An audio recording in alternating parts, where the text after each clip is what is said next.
Have you ever said yes when everything inside you was saying no, not out of genuine generosity, not from a place of real willingness, but from a particular kind of fear that is so quiet and so habitual that it no longer feels like fear at all? It just feels like how you are, like the person you have always been, the one who is always there when someone needs something, the one who responds quickly, who shows up without complaint, who never makes someone feel like their needs are too much or their timing is inconvenient. The one who, if you are honest with yourself, has not actually chosen any of this, but has simply never learned how not to do it. Carl Jung spent decades working with people who were suffering in ways they could not easily name. And among the patterns he observed most consistently, one of the quietest and most consequential was the pattern of the person who was always available, always responsive, always oriented toward whatever the outer world was asking of them, and who had organized their entire identity around that availability in a way that felt, from the outside, like generosity and capability, but that was, from the inside, slowly and persistently depleting the very thing that made them a real person at all. This video is not about becoming unavailable in the sense of becoming cold, indifferent, or self-protective, in ways that damage genuine relationships. Jung had no interest in that kind of solution. What he was interested in, and what this video will explore, is something more precise and more psychologically significant. The question of what it actually costs to be perpetually available, to have no inner boundary between what others want and what you give, to have organized your sense of worth around your usefulness to the world, rather than around the reality of your own inner life. And the equally important question of what begins to shift, what begins to change in the most fundamental way when you stop. Number 1. The psychology of perpetual availability. There is a distinction that Jung made throughout his clinical work that is essential for understanding what perpetual availability actually is and where it comes from. He distinguished between actions that arise from genuine inner necessity, from the real and freely chosen engagement of the self with what is being asked, and actions that arise from what he called the compulsion of the persona, the social mask, the constructed identity that was developed to secure acceptance and to avoid the particular forms of rejection or exclusion that the person learned, very early, to fear more than almost anything else. Perpetual availability, in almost every case Jung observed, is not an expression of the first kind of action. It is not genuine generosity freely chosen. It is an expression of the second. It is the persona's long-practiced and highly efficient response to the implicit demand of the social environment, to the message that was absorbed very early in life, often before it could be consciously examined or questioned, that your value in this world is conditional on your usefulness, that you are acceptable when you are helpful, responsive, needed, that the way to secure a place in the lives of the people around you is to make yourself indispensable to them, and that the risk of disappointing someone, of not responding, of not showing up, of not meeting the need that is being expressed, is a risk that is simply too great to take. Jung would not have judged this adaptation. He understood it as the natural response of a psyche that had not yet developed the inner stability to stand in its own worth without external confirmation. When the self has not yet been established, when a person does not yet have access to a stable inner source of validation that does not depend on the ongoing approval of the outer world, they are forced to use that outer world as the primary means of knowing that they are okay, that they have value, that their existence is justified.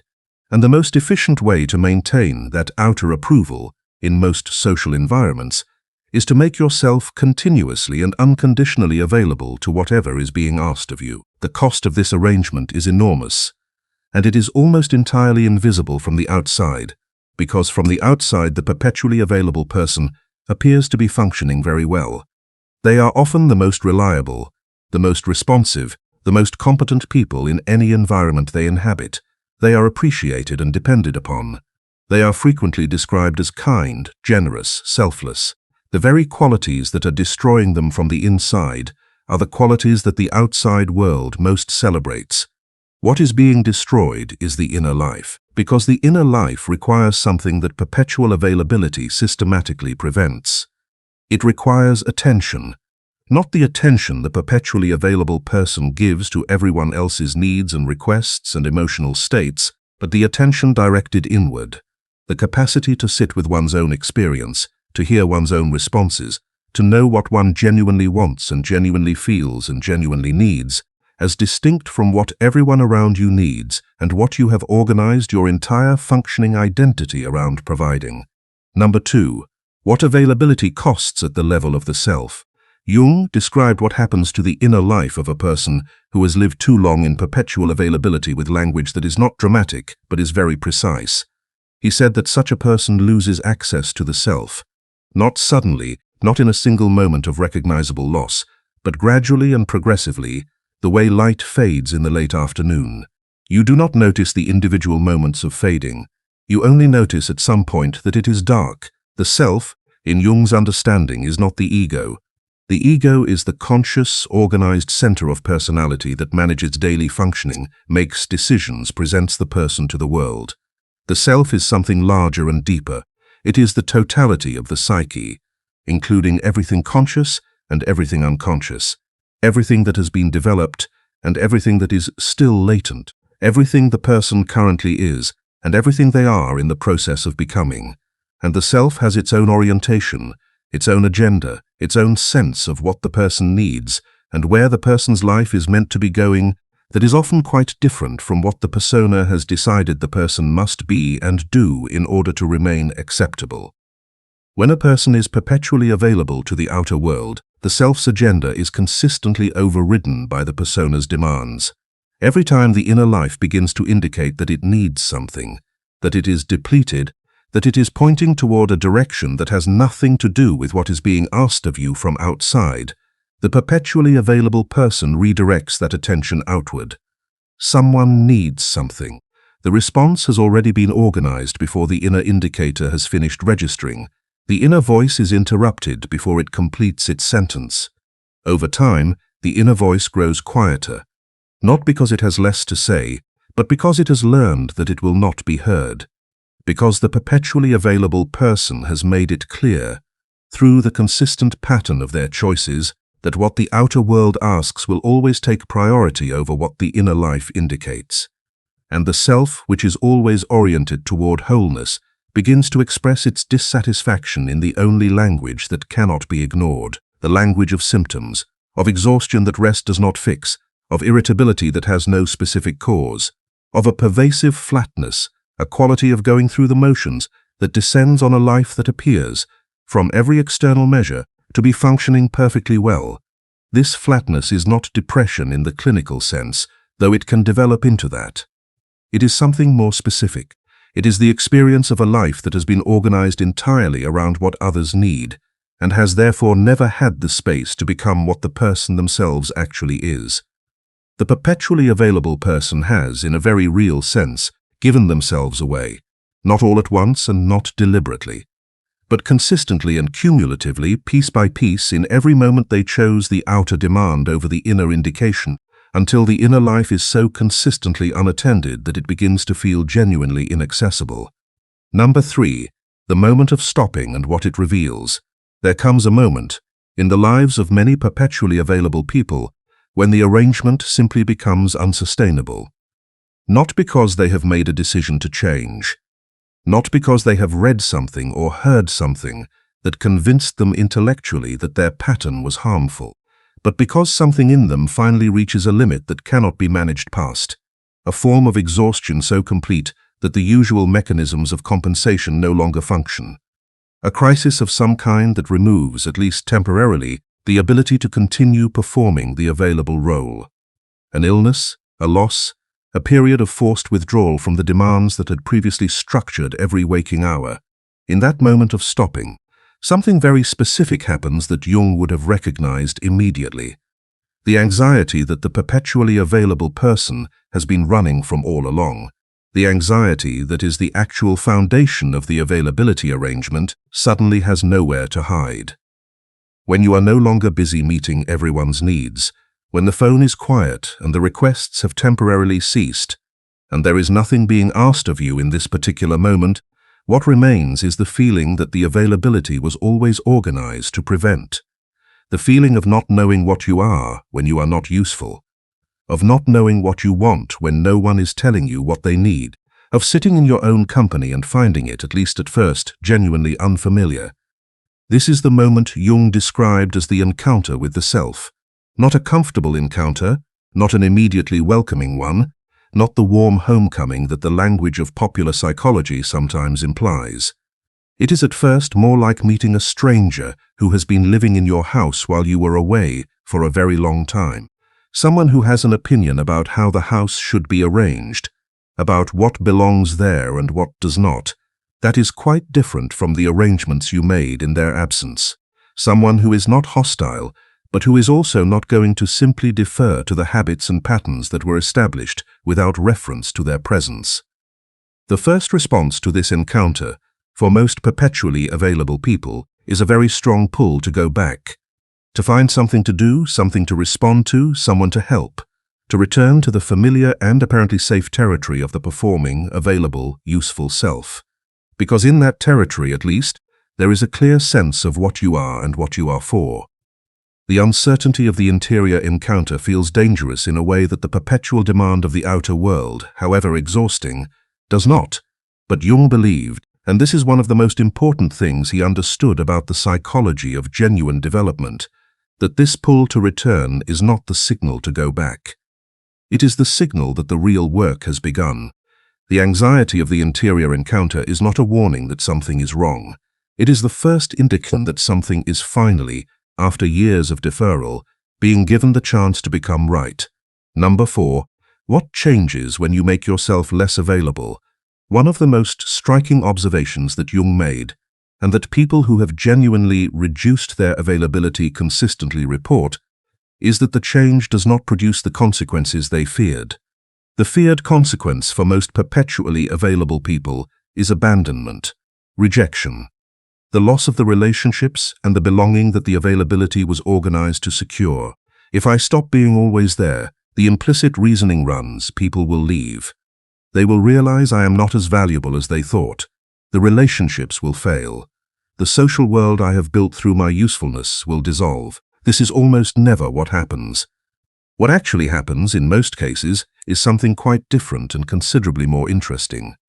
Some people do leave. The people who were in the relationship primarily because of what the availability provided, who had organized their engagement with you around the assumption that you would always be there for whatever they needed whenever they needed it. These relationships do change. They may not survive the withdrawal of unconditional availability. And while this is painful, it is also, from a Jungian perspective, genuinely clarifying. It reveals what the relationship was actually built on.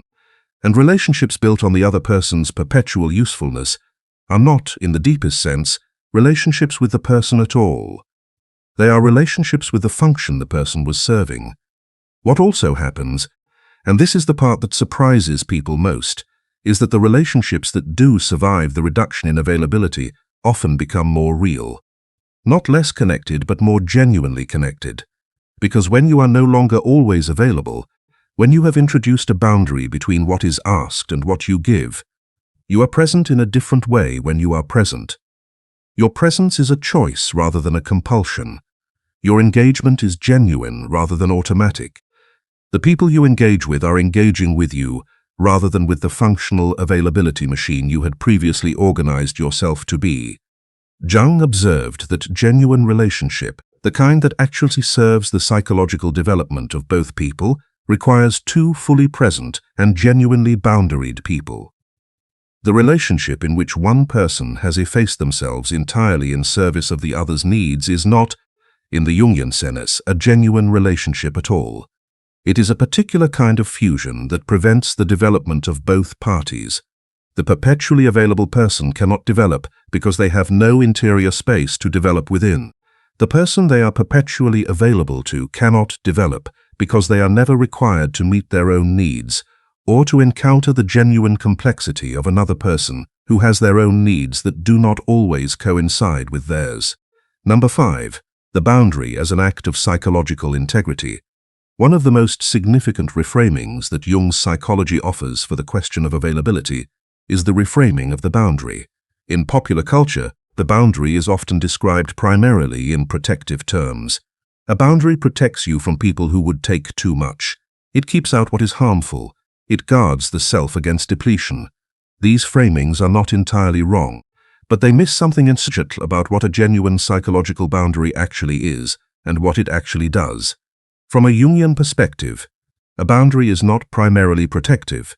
It is primarily expressive. It is the expression of the reality that there is a self here, a specific, distinct, particular person who has their own inner life, their own responses, their own needs and limitations, their own sense of what they can genuinely give and what they cannot, their own direction that does not entirely coincide with what every person around them would like them to do at every given moment. The boundary is the line between yourself and not yourself, and without that line, the self cannot exist as a genuine entity. It dissolves into the demands around it. This is why Jung described the development of genuine psychological boundaries not as a defensive maneuver, but as an essential developmental task.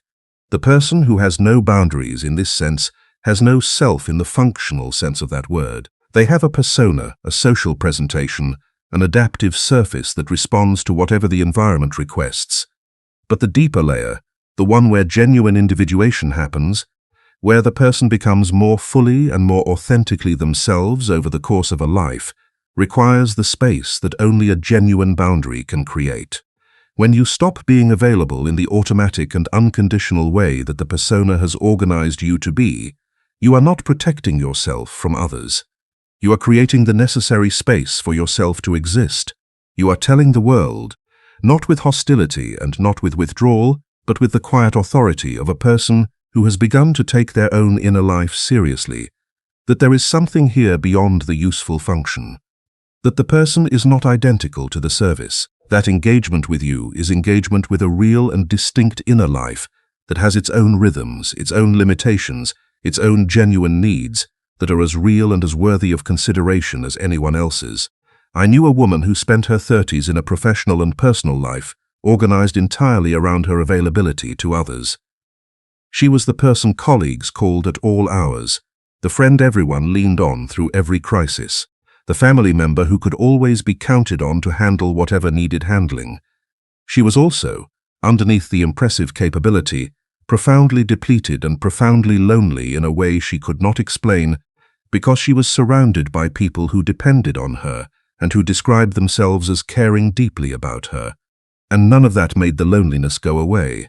When she began to reduce her availability, the experience was initially almost unbearable. The guilt, the fear, the disorientation of not having the next task filling the moment the previous one was completed. But what followed slowly was something she had not experienced in as long as she could remember, the return of her own voice. The gradual re-emergence of preferences, opinions, feelings that were actually hers, rather than responses to what was being asked of her. The discovery that she had desires and interests that had been waiting quietly for years for a moment of space in which to make themselves known. She did not lose her relationships. She lost her exhaustion, and in the space that opened, she found something that had not been there before. She found herself, number 6, what the world begins to offer when you withdraw the compulsion. Jung observed a paradox that is one of the most counterintuitive and most consistent confirmed findings of depth psychology. The person who is always available is not, in fact, as valued by the world as they imagine. They are used. They are depended upon. They are appreciated in the way that any reliable utility is appreciated. But they are not, in the deepest sense, respected, and they are not met, because the perpetually available person never requires anyone to meet them. They are always already there, always already having moved toward whatever is needed before the other person has fully registered their own need. There is nothing to discover about someone who is always already present to your demands. When you withdraw the compulsion, when you become genuinely less available in the automatic sense, something shifts in how the world relates to you, not because you have become more impressive or more accomplished or more conventionally worthy of respect, but because you have become, for the first time, you genuinely distinct. You are no longer a function. You are a person who sometimes says no, who sometimes has other priorities, who is not always immediately responsive, who has, in other words, an interior life of sufficient substance and reality that it sometimes takes precedence over what is being requested. This is what changes the nature of the engagement. The people who choose to remain in relationship with this person, once the compulsion has been withdrawn, are people who are engaging with a real and distinct inner life, rather than with an endlessly accommodating surface. And the quality of that engagement is fundamentally different from what was possible before. More genuine, more mutual, more genuinely nourishing for both parties, because both parties are actually present, both are actually encountered, both are actually required to bring something real to the meeting. Number 7, the life that becomes possible on the other side. There is a quality of life that becomes available to the person who has genuinely reduced their perpetual availability that is difficult to describe to someone who has not experienced it, because it is not a dramatic improvement in circumstances. The career does not necessarily change. The relationships do not necessarily multiply or become more numerous. The world does not suddenly become more generous or more recognizing or more aware of what this person is and what they carry. What changes is something more interior and more fundamental than any of that.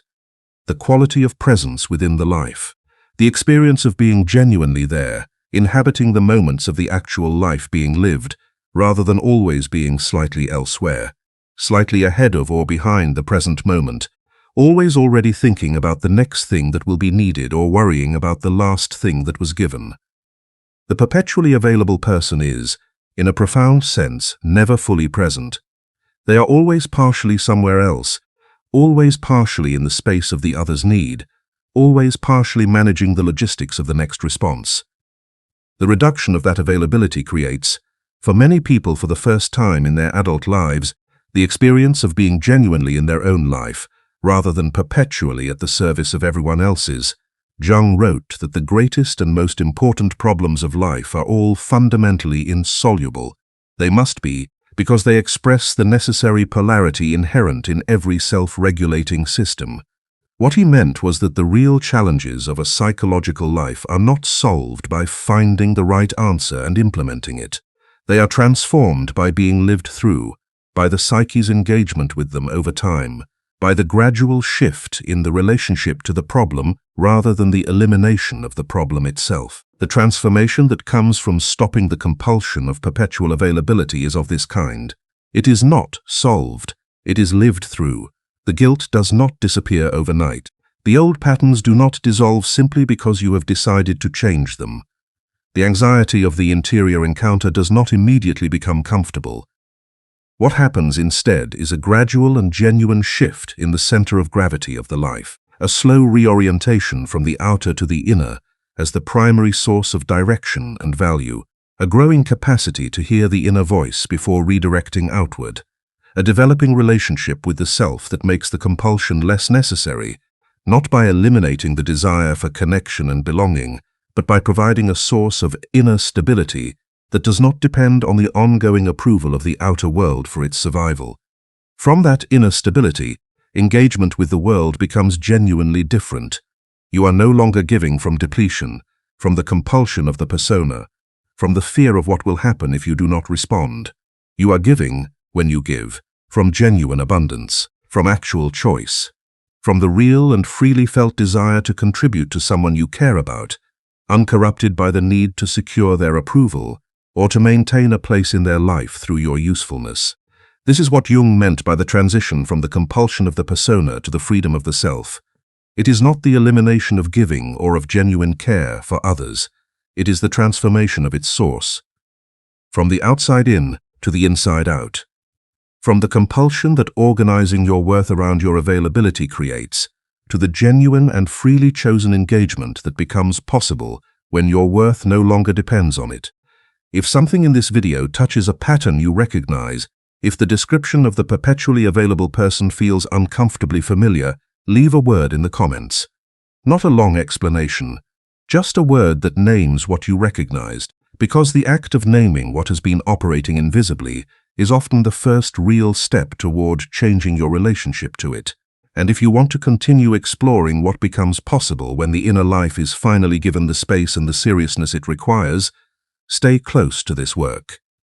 Not to become someone who gives less, but to become someone who gives, finally and genuinely, from a place that is actually their own, There is something more that needs to be said about the specific experience of the person who is in the process of making this change, because the journey from perpetual availability to genuine selectivity is not a smooth one, and the accounts that describe it as primarily liberating do a disservice to the real difficulty of what is required. The difficulty is not primarily the external pushback, though that is real. It is the internal one. The person who has organized their identity around their availability has, in a very literal sense, no stable inner ground to stand on during the transition period. The old ground was the approval and the dependency of others. The new ground, the inner stability that comes from a developed relationship with one's own self, has not yet been fully established. And in the gap between the two, there is a period of genuine disorientation that Jung described as the necessary consequence of genuine psychological change. During this period, the usual markers of being okay are gone. The phone that was always busy is occasionally quiet. The person who was always needed is sometimes simply not needed. The identity that was built on responsiveness has no immediate way to know itself in its absence, and what fills that absence, at least initially, is not the peace and clarity that accounts of transformation sometimes promise. What fills it is anxiety. The anxiety that was always underneath the availability, now fully unmasked, without the compulsive helping to cover it. Jung understood this period as the genuine encounter with the shadow, the parts of the psyche that have been denied expression by the persona's demands. The needs that were never attended to, the feelings that were never given space, the aspects of the self that were consistently subordinated to the requirements of others, and that now, in the quiet created by the reduction of those requirements, begin to insist on acknowledgement. This insistence is not comfortable. The feelings that emerge in this period are not always gentle or flattering, or easy to integrate. They include very often anger, the anger of a person who has given extensively for years and has received, in return, not genuine meeting but more taking, who has organized their life around the needs of others and has discovered, in the stopping, how rarely that orientation was reciprocated. This anger is real and it is legitimate, and it is part of what needs to be processed in order for the transition to be genuine, rather than merely a surface change in behavior. The anger also includes grief, the grief of recognizing how much of one's own life has been given away. How much time, how much energy, how many years have been organized around the needs and the approval of others, in a way that prevented the development of the inner life that was always waiting, patient and persistent, to be attended to. This grief is not self-pity. It is the appropriate response to a genuine loss. The loss of years that could have been lived differently, that were given to a compulsion rather than chosen from genuine desire. And alongside the anger and the grief, something else begins to emerge. Something quieter and considerably more surprising. A quality of genuine curiosity about the inner life that had been so consistently unattended. A slowly developing capacity to sit with one's own experience without immediately redirecting outward. A growing interest in questions that the perpetually busy, perpetually available life never had time for. Questions about what genuinely matters to this person, as distinct from what genuinely matters to everyone around them. Questions about what the self would choose if the choice were genuinely free. A man I knew described this period as the strangest months of his adult life. He had spent his 40s as the person everyone counted on, the reliable one, the capable one. When a period of forced reduction in his availability began, not chosen but required by circumstances that took away much of what had structured his availability, he expected to feel relief. What he felt instead was lost. And then, slowly, underneath the lost feeling, something that he could only describe as the first faint signal of something he had not felt since his 20s, genuine interest. In something that had nothing to do with being useful, in a direction that was entirely his own. He did not know yet what that direction was, but the feeling of it, faint and unfamiliar and more real than anything he had felt in years, was unmistakable. This is what Jung was pointing toward when he spoke of the necessity of the inward journey, not as an alternative to engagement with the world and with others, but as the essential foundation for engagement that is genuinely chosen rather than compulsively given. The person who has made that inward journey, who has sat with the discomfort of the transition and allowed the inner life to begin to emerge from underneath the persona's demands, brings something fundamentally different to their relationships and their work. Not more competence and not more willingness to help, though both may follow, but genuine presence, the presence of a person who is actually there, actually choosing to be there, actually offering what they give from a place that is real and replenishable, rather than from a reserve that is being steadily exhausted. This is what becomes possible when you stop being available in the compulsive sense. Not the loss of relationships, but the transformation of them. Not the loss of your capacity to care for others, but the recovery of the self that makes that caring genuinely yours, rather than automatically given.